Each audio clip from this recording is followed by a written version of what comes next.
Fellas, be honest. How often do you daydream of gathering the gang, buying a crate of rifles, and becoming the kings of a third world country? More succinctly, does the idea of power compel you? Life itself is will to power, nothing else matters. Words of the utterly deranged. Let's talk about them. Far Cry 2 is a game about guns. It is a game about diamonds. And a game about power. Above all else though, Far Cry 2 is a game about men. Most importantly, the hearts and minds of men, and what madness can afflict them. Many will praise this game for its depth of mechanics, or its impeccable atmosphere, or just how damn big the map is. But the moment I found myself out of bullets and scrabbling for prescription medication, I knew this game was something special. I played a friend's save. They were already hemmed in deep by African jungle, sitting on a fan boat with a rusty AR. It was curiously quiet.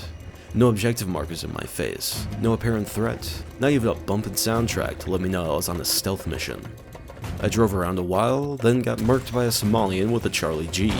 My stint was short, but this video is the culmination of its impact.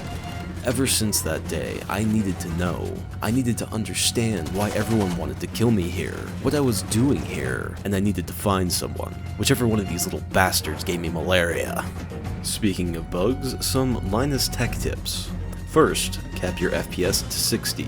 Unless you'd like the entire population of Africa enthusiastically shaking their head at you for not listening to me. Second, when you inevitably Alt-Tab in this game, use Alt-Enter to return to full screen. Third, if your phone calls are silent, swap your DirectX variant. I don't know what it does, but I know it fixes the problem. Finally, now is the time to set up your patented AMBX Gaming Light and Fan Kit, because this is the only game I've seen support it, and the only game I've seen it recommended for. With that, let's fire up one of the most immersive FPS games I've ever played, and embark on our journey into Far Cry 2's Heart of Darkness. Why Africa? People need weapons all over the world.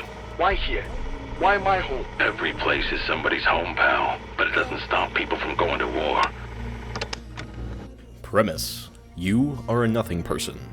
You had a contract with a 3-letter agency, but companies don't care if you get sick, and now you're out of a job. It's never explicitly stated, but they also never contact you again. Ghosting. We're all familiar with that. The situation: bad. The country's fallen into civil war, and rule of law has completely broken down. Nobody follows the rules anymore. Total goddamn anarchy. Your own target had you at gunpoint and quoted Nietzsche at you, and now you're stuck here, working for local warlords strong enough to call themselves leadership. On top of this, you have malaria, so while everyone else is trying to kill you, your own body occasionally tries to kill itself. Time: somewhere in the 2000s, but this video from 2025 Sudan shows it literally doesn't matter when this took place. Africa is forever. Setting: unnamed African country. Likely based on Mali from its topography and history, but Ubisoft, trying to be civil about real-world affairs, wanted to keep things ambiguous. Compassionate intentions. But I can only see the UAC as a dark joke that thickens with every new bush war, because Africa is forever. The when and the where also doesn't matter. The story's intent transcends time and place, because this isn't a game about war-torn Africa. I mean, it is, but you have to read between the lines. That's right, I said read. I read a book for this review, because I take my shitposting seriously. Heart of Darkness was written in 1899, and dear God does it show. But if you can ignore his COD lobby language, this book speaks on many things. Man versus his own nature. Obsession with your work.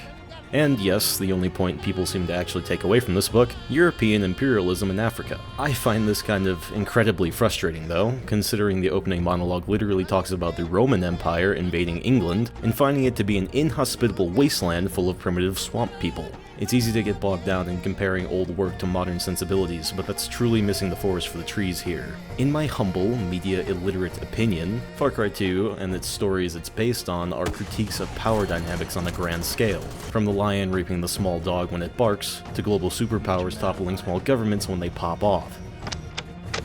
They don't have a war machine paid for with taxes. Where I am, they usually don't even have a fucking government. The drone is the oppressor. The gluten-free sorghum bread is the oppressor. The AK-47 is the great equalizer. I empower these people. If God made man, then Samuel Colt made man equal. Far Cry 2's guns serve as more than just the tools of your trade. These particular weapons are steeped in history, both in-universe and in real life. The firearm is the modern statement of power. Good guys, bad guys, the ones with the guns are in charge. These weapons have been the symbols of both freedom and oppression since their invention, for they are the best tools to shift that equilibrium. The Jackal is a prolific arms dealer. He's a merchant and a Machiavellian. It's his weapons clutched in the hands of glassy-eyed kids fighting this war. He's a humanist, doesn't think in right and wrong, just believes in power. And if it wasn't him putting the power in people's hands, it'd be someone else. The very arsenal you use to exact your plot against him are all shrewdly bought and sold by him, and he's got everyone hooked on his supply. It's a curious premise, a war game that asks you to kill the biggest facilitator of its continuation. The more I ruminate, the more it feels like the world itself making requests for assisted. Kill the Jackal, stop the guns, end the war. An altruistic sentiment, but every round you fire in search for him strengthens his philosophy. It's an addiction, a disease. No matter how morally sound your reasoning is, you're taking someone else's life for your own ends, because you're strong enough to do so. By engaging with the game, fighting fire with fire, you become a part of the cycle of violence. I am the problem, and by God, I'm gonna solve it. Combat. Incredibly difficult. What is this shit? Detection meters? Enemy markers? A HUD? Better take your sensitive ass back to the 2010s. We got squad-based tactics and paranoia up in this bitch. Infamous difficulty makes you fear your enemy. If you're within 1 mile of a checkpoint and expose 5 pixels of yourself, they'll lay down suppressing fire and tell their pudgies to go flank you. These aren't your average goons. The private sector has done its job teaching these mercs how to shoot straight, and the extra private sector has ensured that these hellspawn never sleep, never flinch, and never stop until someone is dead. Most engagements are only 4 or 5 guys with AKs and shotguns, and that's more than enough if you're not careful. You can absolutely roll up like Rambo and win, but that is very hard, lucky, and costly. We're talking 7.62 chunk damage, brother. I almost forgot the gruesome healing animations because I don't survive to see them. But I see my enemies healing each other. I see them popping last stand constantly. I can watch them fan out and search for the prick that iced their buddy. And when they find me, I have no idea who's gonna win, and I love it. The laser accuracy can get frustrating. Sometimes they're a little too keyed up on the marching pattern and can see through walls, but challenging enemies are just so refreshing. Every Far Cry after this is lame-ass combat. What could have been if their focus was right? Ubisoft went on to think it was the open world. It was the millions of collectibles. From Far Cry 3 on, they said, make it bigger, give it more teeth. They forget that the systems within this world are what make it feel real. Your world doesn't feel alive because I had to gun down a pack of lions, a family of bears, and killed 3 sharks on my morning swim. It makes me feel like I just walked through an open-air dungeon.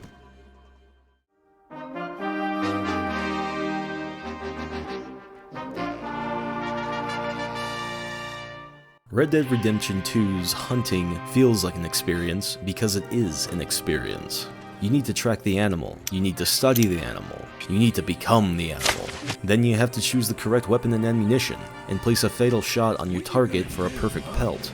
The many small variables packed into this single mini-game serve to make these strings of code feel like the animals they're emulating. They didn't need to add all of these features, but they didn't need to add this breadth of animals either. But since they did, they put in the effort that was deserved. And I'm not saying Far Cry 7 needs an in-depth hunting system, I'm just asking, if you're painstakingly painting the spots, why not make it a leopard? Far Cry 2's combat slaps because of its many simple systems all at play. A sniper spots your truck and alerts the camp. People get on and place weapons and dive into vehicles. Someone gets on a mortar and starts shelling your last known location. You have to make a judgment call. Do you continue to engage? Try a different angle? Pick off who you can from the perimeter. Do you straight up leave? Another pro tip, save often, save early. Save so much it feels like you're scumming, because this game will find ways to kill you. Some of these guns are not balanced. So much so, when I hear an FAL start shooting right next to me, the second to last thing going through my head is, damn, I'm glad I just quick-saved. God, I want an FAL. Please subscribe and dab me up on Patreon so I can buy one, and pay the bills or whatever. Being centered around the African arms trade, Far Cry 2 offers the finest selection of NATO and Warsaw landfills. Aside from all being left-handed to show off their smutty, gutty works at work, all of this game's weapons are most certainly lovingly crafted and modeled to reflect their real-life counterpart. Yeah, so they aren't all perfect, but the devs themselves spoke about the care that went into the selection to fit their setting, and it does show. Exhibit A, this random video on Nigerian pirates circa 2023. What do we see? A Romanian AK, an FAL, an indistinct hunting shotgun, and a machete. Like, either they did their homework or I just stumbled upon peak Africa here. Your arsenal will comprise of rusting military workhorses, stockpiled service pistols, and a sprinkling of experimental curious and relics. These are the remnants of the Soviet collapse, the Belgian disarmament, and America's GWAT operations. They've passed through a dozen hands before yours, many gone cold still holding them. And I think I know why, because apparently, not a goddamn one of them was taught proper weapon maintenance. Holy Jesus. What is that? What the fuck is that? What is that, Private Pile? When picking up a weapon in Far Cry 2, you may notice that you couldn't be paid enough to pull the trigger. Firearms are not infallible. Rounds double feed, bolts get stuck, barrels overheat. If you don't respect your power, it won't respect you. For me, the degradation mechanic only serves as a random tutorial jump scare before I immediately die, only to forget about it again as a little treat for later. Assuming you don't beat the piss out of them, Far Cry 2's weapons give you a range of firepower to get down with that hood rat shit. An MP5 SSD, the Soldier of Fortune's premier hole punch. The humble Kalash for all of your general third-worlding needs. An IED, a favorite form of expression of extremists around the world. A mortar that you will use once, then question if it was worth the code it was written on, at least until you see an enemy use it.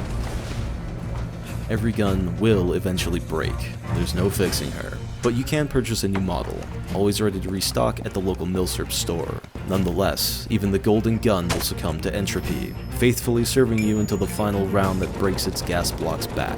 Such is the way of things in this place. Everything can be discarded once its use is up. Guns, cars, people, anything in service of the only true goal, rough-cut stones.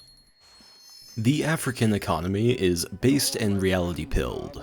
Paper money isn't worth its weight in toilet paper. You take your payments in diamonds and accept no substitute. The blood diamond trade was once a hot-button topic, but because millennials can't afford wedding rings, the moral grandstanding over the issue has subsided.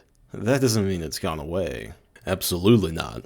If anything, it's gotten worse.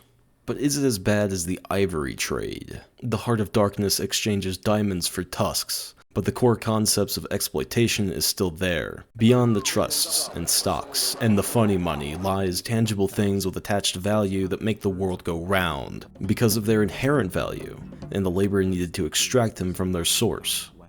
Their talk was that of sordid buccaneers. It was reckless without hardihood, greedy without audacity, and cruel without courage. Remember, there's no order here. After the assassination of the president, the UFLL and APR, the only political organizations left, looked to flex their numbers in a power vacuum. Just like a century ago during Joseph Conrad's trip to the Congo, there's no ideology here aside from the food chain. Besides fuck you, got mine, and the biggest bastard is gonna get the biggest piece. Who gets the lion's share? That's what it's all about. Whether it's between children or animals or warlords, it's not that everyone wants a piece, it's that everyone wants the biggest piece. And the biggest piece doesn't go to the monkey or to the giraffe. The biggest piece goes to the lion, because the lion is the fucking king. That's how it works. Where in the ecosystem will you fit in? Will you be prey or predator? Will you become the new king of the jungle? No. Your place is somewhere between the starving African child you just had to shoot and the warlord who ordered you to shoot him. Allow me to explain how this game showcases this. You have only slightly more autonomy than the malnourished child because you have a car. You can use this freedom to scour the map for diamond cases. These cases are the forgotten plunder of deals gone wrong, tragic accidents, or someone's bug-out stash. Regardless, You'll need to gather at least a few of these to equip yourself with the tools needed to survive the African wilderness and your fellow man.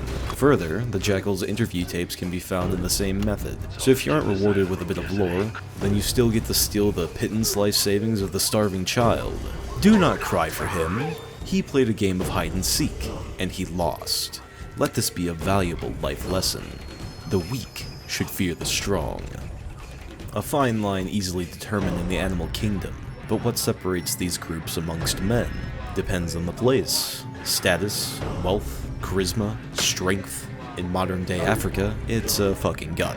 While guns make all men equal, some guns are more equalizing than others. If there's 3 guys with machine guns in front of you, then you need to start taking some real proportional measures, which, as we also discussed, is expensive. This is why I steal the diamonds from the African child, why I scour every corner of the outback for the goods. I want my Punisher-style weapon warehouse bedecked with everything a growing warboy needs, so I may thrive in my environment rather than survive. My hands look like this, so my bungalow can look like this. However fancy as this ride is, the modern society luxury is as useless as the money it took to buy it. In this world, the millions of dollars spent on engineering, materials, and man-hours were all as worthless as the car as soon as I flipped it. Humans are an interesting lot. You know how 1/10 of energy is transferred from being to being as it's consumed? We humans pull this reverse Uno card on the value of labor to the rawness of the material. Picture, if you will, you and your first world spouse buy a ring to commemorate your love with a nice big rock on top, which was sold to you by a greasy man who gets 5% commission on each sale. This diamond likely came from a clean, air-conditioned, professional cutting and polishing facility a town or 2 away. Those rough-cut stones were crushed up and sifted by a man living just above the poverty line, maybe 1,000 miles away from the first guy. Those rocks to be crushed were shipped by a captain and their freight crew from a few thousand miles away, starting in Africa or Asia. And here, at the epicenter of all this industry, international diamond traders pay third world slave drivers pennies a day to beat a child into swinging the pick harder. Take all of this and apply it to the ivory trade, and you realize that this is a very old system. And the most divine of this design is that they've been managing to psyop everyone into thinking that they're the lion. The point is, there's plenty of potent, dangerous people out here, but even the baddest dude on the block's power is fractional compared to a geriatric stock investor who can afford a Blackwater mercenary. Hey, that's you. In Heart of Darkness, Commissioner Kurtz was the master of the interior, and his profit margins were astronomical, because he was the biggest bastard. But due to the nature of his conduct, the company essentially disowns him, and slanders him as a monster to disassociate from him. But they kept his ivory. Both in the book, the game, and the movie Apocalypse Now, which God willing we'll get to in this video, there is only one man in each story that has reached mythical status of the biggest bastard. Kurtz is a grave robber, the Jackal's a carrion. Kurtz is a devil, the Jackal is a killer. Their methods are unsound, but damn do they get results. So, to what lengths are you willing to go to get your share? What great heights of depravity is one willing to sink to for more power? I'm talking facts and you're talking theory. You're not a good person, Ruben. You've just been lucky enough. You've never had to be otherwise. When it comes down to it, what a man can do is what a man will do. But believe what you want. I read a book once. It helps me understand this place. In it was a Spanish man-of-war, firing its broadsides into the coast to no effect, flexing all its industrial strength to an uncaring jungle. Imagine that. Man versus nature. You can't fight against nature. Will to power. Nietzsche spoke this. I haven't read any of his work, and modern-day stoicism is either a way to dunk on liberals or to mass depression. So I'm honoring Nietzsche's legacy in the best way I can think of, not giving a shit about some syphilis-addled schizo's stories. I got better things to do, like acquiring resources, defending my territory, and finding things to plow. It's all about power. Always has been. Far Cry 2's implementation of this is honestly so subtle, most of you who played it probably missed it. Your reputation does actually matter. Slightly.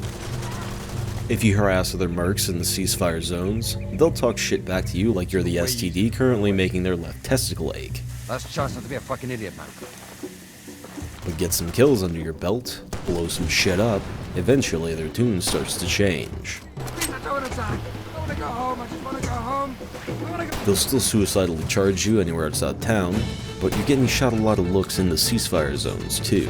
Guys start stepping the hell out of your way when you stroll down the street. It's a microscopic reprieve from Far Cry's usual gameplay, but at Rep Rank 3, if you go into town and draw down on someone, they'll bippity-boppity back the fuck up and start sniveling at you that they got no beef. I saw this and immediately started abusing it.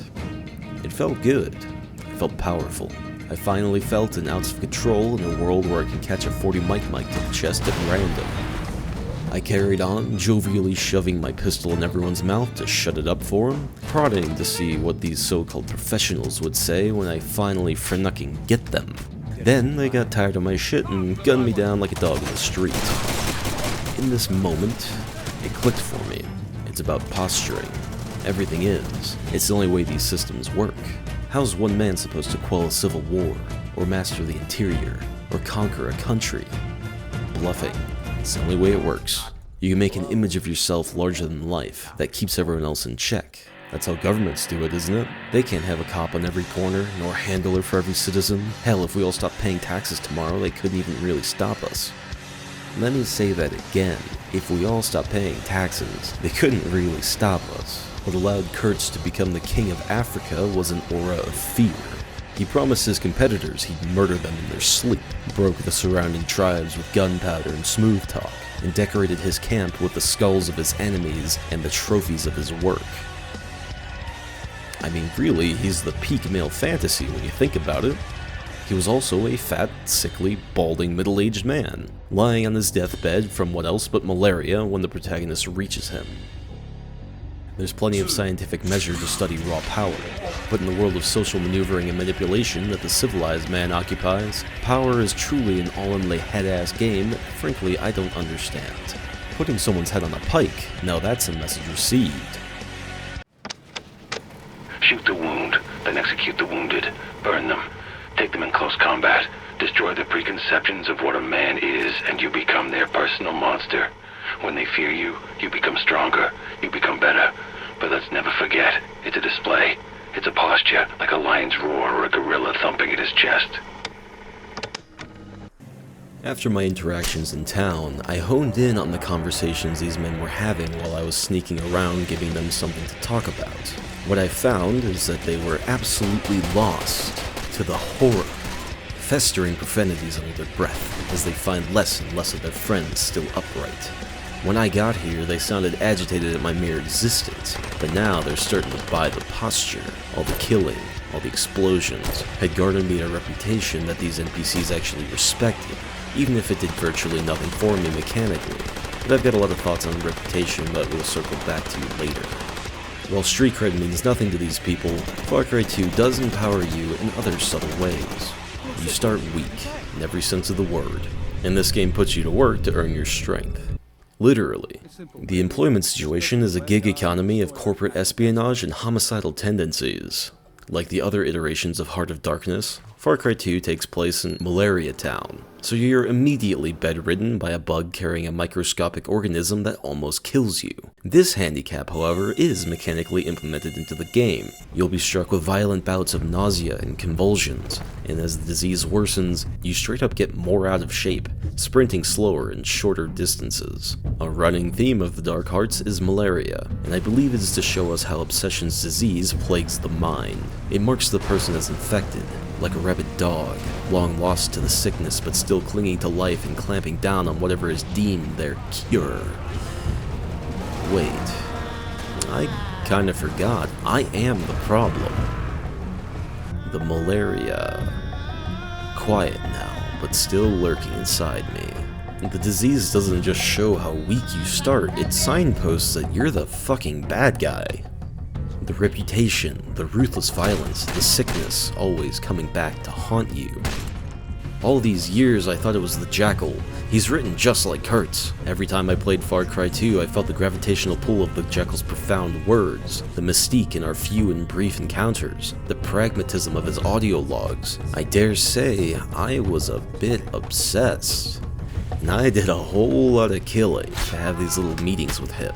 I never really vibed with Far Cry 3's Peter Pan Island experience, but obsession, now that is a poison I am familiar with.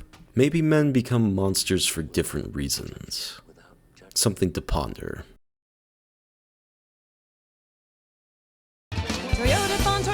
Toyotathon rocks with great big deals on a new set of wheels. Toyotathon rocks. Toyotathon's on, but it won't last long. Rule 1 of your survival kit outside of town. Get right! Any ride will do, everything beats walking. But real confidence comes in 2+ tons of steel body and a Bass Pro Shop of ammunition.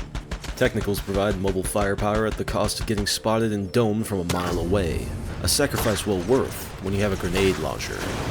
Far Cry 2 gives you a steady trickle of power each time you throw your stones around for new gear. There's no skill tree or game-changing upgrades, and in truth you could probably beat the game without buying a single gun, but where's the fun in that? That feeling of progression comes in the graduation from the cursed Springfield to an anti-material rifle, or swapping out your Mac for a Mac. It's an additional syringe to survive the shootout, or buying the camo suit so you can actually engage with the stealth system, which pretty much exclusively works at night, by the way.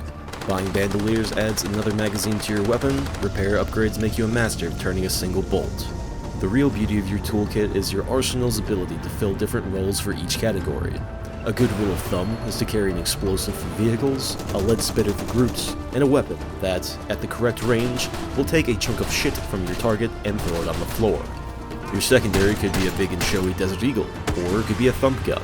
Your primary could be a Kalash, or a sniper rifle, a grenade launcher, or a shotgun. The special category is a bit lacking, but rocket launchers and LMGs are the pinnacle expression of power. Being able to fill each niche in each category kept my playthrough feeling fresh, as I explored the perks and flaws of each firearm. Most guns feel like a side grade rather than direct upgrades, and I'm glad.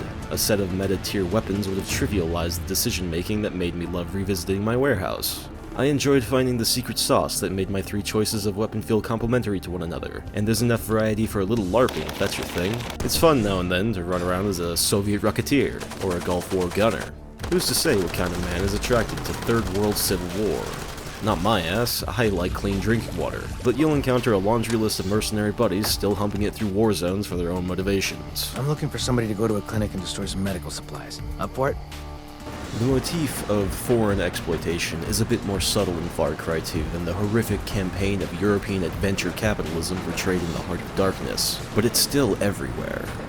Natives wear European clothes, their wardrobe scaling not with power, but status in the region. The countryside is littered with foreign cars, foreign weapons, foreign people, and I don't just mean colonials, I mean you, nerd. Where are you from again? Haiti? A little far from home, aren't we? In fact, not a single protagonist is from the country. You are always a stranger in a strange land, stealing from the locals to empower yourself. Each protagonist hails from a warlike country with a recent history of violence, with a little blurb to describe their past. And that's all it takes to invest me personally. I wish we got to learn more about them. Take Corbani Singh, for example. Grew up on an African island, and got to kick a ball around with a famous ball kicker. I'm sure someone cares who this guy is. After Spec Ops training and service in Kenya, he went to be a security officer across Africa. Corbani's name roughly translates to Noble Lion, which goes kinda hard, and he observes his religion with his headdress. Damn, what a unique cross-section of overlooked locale, underrepresented race, and uncommon religion in Western media. Imagine spending millions to go woke just to get bodied by yourself from 2 decades ago. Whoever you don't choose to play becomes your buddies. They appear across the world, usually in some kind of distress, and play a minor role in your journey across Africa. Buddies will offer alternatives to your primary missions, and they're usually a bit more cinematic than you wandering over and blowing something up. Doing their secondary missions will give you safe house upgrades, such as ammo dumps and upgunned trucks. Aside from this, your best buddy will be ready to save your ass, maybe, when you bite off more than you can chew. It's me, Yossi. Here comes trouble. I'm going to be around for a while. If you want, I'll stick around. Just in case. They're pretty self-sufficient, and can come in clutch to help you clean up the firefight. They're not invincible, however, and if you don't have morphine on hand, you may need to give them the Emperor's mercy. Not that they're worth saving anyway, because if you go down to Mike's bar to pick up jobs from these buddies, you'll realize they're all awful people. There's a guy here with a whole bunch of passports, like hundreds. Good money in passports. Everybody wants to get the hell out of here. I need a guy to go to a tourist resort to find the suitcase and destroy it. You my guy? They're no-name mercs just like you. They're selfish and volatile, just like their employers. They'll pop whoever they need for just another ounce of Africa's wealth. Once more, we find ourselves staring down the barrel of the heart of darkness. On Rook Island, Jason Brody is an impressionable idiot who gets exploited by the natives. Not so in Far Cry 2. You play both sides, so you always win. You put down hundreds of Africans and Afrikaners without a thought, and you harvest the only resource of true value in this country like a sordid buccaneer. What you're doing is nothing special, it's nothing new. Just another link in a chain that anchors foreign meat hooks deep in the flesh of Africa. This isn't unique to Africa either. I guarantee you have products in your room right now that are made by very small, unwilling hands. Simple. I'm doing what men have been doing for thousands of years, trading one thing for another. If it's you who wants to attach morality to it, make it evil. Insane. People who work in gun factories in Belgium or the States, they're unionized, right? You think kids making radios in Bangladesh pull down 40 grand a year on a 40-hour week? You start thinking too much about morality. That's insane. I've seen the history. I see how the communists, capitalists, and socialists flex their global might and use a less powerful country as a fleshlight to show what a big dick they have. Will to power. A man will do what a man can do. This is why I think we should obliterate our governments. Because these are just people acting on their will. Power isn't corruptible, a gun doesn't have a moral compass, it's the prick poking you in the back with its barrel that's abusing their power. These people are sick, all of them. The whole chain is corroded, and the super yacht doesn't seem to notice yet. The APR and UFLL operate on an eye for an eye system to the bitter end. You aren't assassinating top generals or disabling armored vehicles. You destroy shipments of medicine, destroy public infrastructure, and carry out false flag killings to incriminate the other side. Your chaotic touch is immortalized across the country, and all of the jobs you take only further destabilize it. These so-called leaders will send their entire population to their death before they give up a shred of the power they've garnered, and that very nearly happens. It's a good thing none of them have the nuclear option, because I have no doubt that they would take it. These guys sit in the comfort of the ceasefire zone while they send you to lay waste to their own country, and they pay you for the privilege, handsomely. They speak of honor and warrior spirit, all the way until you corner them and stuff a gun in their mouth. Too scared to die, too afraid to live. Idiots. The horror. The horror. Kurtz spoke of this. Kilgore was a California goober, and anyone who served could probably tell you every platoon has the California goober. Maybe they're from Arkansas or Texas, hell, some other place in some other country, but they bring home with them, make it an identity. And there's nothing wrong with that, because Kilgore's attempt to make a battlefield feel a little more like home is just as personable as it is unhinged. Kilgore doesn't see the horror. He sees some killer waves on that beach over there. War is a job to him, and he'd rather do literally anything else than his job for a second longer than he has to. Men like Kilgore are integral to modern warfare. They make the best of what they have and get shit done. Colonel Kurtz, however, sees conflict in a more realistic lens, or perhaps just more primitive. He's not out here winning hearts and minds. The Geneva Convention is a bucket list to this guy, and it's because he sees the horror. Kurtz explains that the way you win wars is without judgment. Shoot to wound, then burn the wounded. For the fun of it, make your enemy think you're more than a man, a monster. It's that posture I mentioned. Just like in the African interior, Kurtz is revered as a god, a warrior that transcends bullets and grenades. He has no patience for the weak, and interprets strength as barbaric acts that offend the sensibilities. He talks about a hamlet he visited as a Green Beret, doling out polio vaccines to children, then returning to the village to see each little arm he injected neatly piled in the middle of town. Violence without judgment. Strike fear in the heart of your enemies. Make them sick to see what you're willing to do. It's the same idea as a landmine. Kill a combatant, he becomes a martyr. Maim a combatant, make his friends carry him home screaming, have his parents take care of their mangled child, a burden to society that they have to look at every day and ask, is the war worth it? You don't win wars by slaughtering the entire population of able-bodied men. You just need to make them fear your existence. It's not a pretty truth, but it makes sense. In the Battle of Cladian, Vassal II rounded up Bulgarian prisoners, 100 per, and cut their eyes from their socket, and left one man with one eye to lead the blind home. This is Kurtz's philosophy. Blind them with fear. To tell you the truth, I think Kurtz of all people is the most scared. Under the leathery hide of every man is a boy, a baby, someone whose upbringing was probably not too dissimilar from your own, and that boy is just trying to cope in the hell that war is by its nature, because nature is war. All that Kurtz is really trying to accomplish with all this violence is to make his enemy feel the same fear he does for them. Colonel Kurtz has succumbed to the horror. Commissioner Kurtz became the horror. The Jackal merely facilitates the horror. I mentioned how everyone thinks themselves the lion. Both the Kurtzes certainly crown themselves king of the jungle. But what of the Jackal? A desert dog with a penchant for feasting on the corpses of someone else's conflict. He doesn't need to beat his chest for a meal, no need of a chase, just needs a whiff of the foreboding sense of end. He sells guns from wars long since past, taken from young men with grand ambitions of becoming a part of something bigger than themselves. These men get spent like ammunition by the affluent against the affluent, and we first worlders call it an honorable death. At least the Africans keep it honest.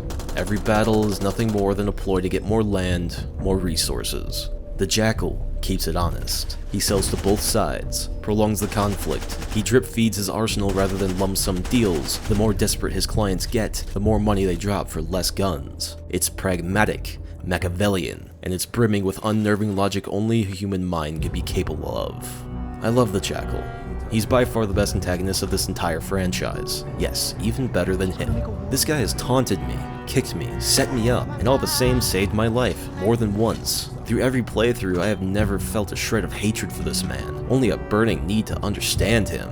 As I said, obsession. I need to know how this bastard operates. I want to know his history. His infrequent visits always hooked me right back in, and while my buddies and I are the ultimate monsters of this story, just like Conrad in the Heart of Darkness, I did all of this, went to the darkest depths of the earth, just to talk with this man. Not to see him, not to kill him, not to bring justice, just to talk. I usually pick up on these kinds of plots, the clever tricks that artists use to keep you engaged, but I fell for the Jackal's breadcrumb trail like a damn pigeon. I didn't feel this way about Kurtz, in either the book or the movie. If I want to look at a sick dog, I'll go to an animal shelter. But the Jackal compels me like a propellant pushes a bullet right through the heart of Africa. Why is that? I believe it is because the Jackal feels authentic. He doesn't view himself as a god, he's just the delivery guy. It might sound mundane, but it's not, it's just business. Ever since someone strapped a sharp stone to a stick, there have been arms dealers. The way the Jackal treats his job like a goddamn job, instead of a mandate to become king of Africa, is what makes him feel so real. I think I just find him relatable. The rest of the world spits his name like venom, some demon that destroys countries. But he didn't tell anyone where to point those guns, that was their choice. I see a lot of arguments that say he has a change of heart at the end of the game, but I disagree. Nothing suggests that the Jackal is crazed or lacks a moral compass. What I see in the end of Far Cry 2 is a reasonable man forced to do unreasonable things. A madman would have chopped my head off while I was still bedridden. I could still be a threat, and I was. So what's one more body to the pile? But no, the Jackal straight up says live and let live, and he spares a life at the risk of his own, and that philosophy does not change towards the end of the game. Maybe that's why I like him. He may be esoteric, but he's also consistent. I understand Kurtz, I understand will to power, and I still find it sickening.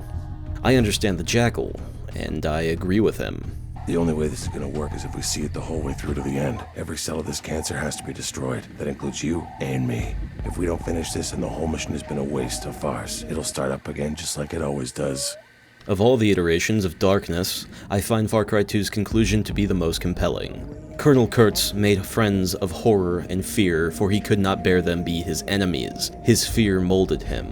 The domineering Commissioner Kurtz allowed his id dictate his actions. He let greed consume him, and it turned him into a beast. The player character, for one reason or another, found it fitting to make deals with devils and become violence incarnate, a beast of no nation. The Jackal, though, you see, he had the history.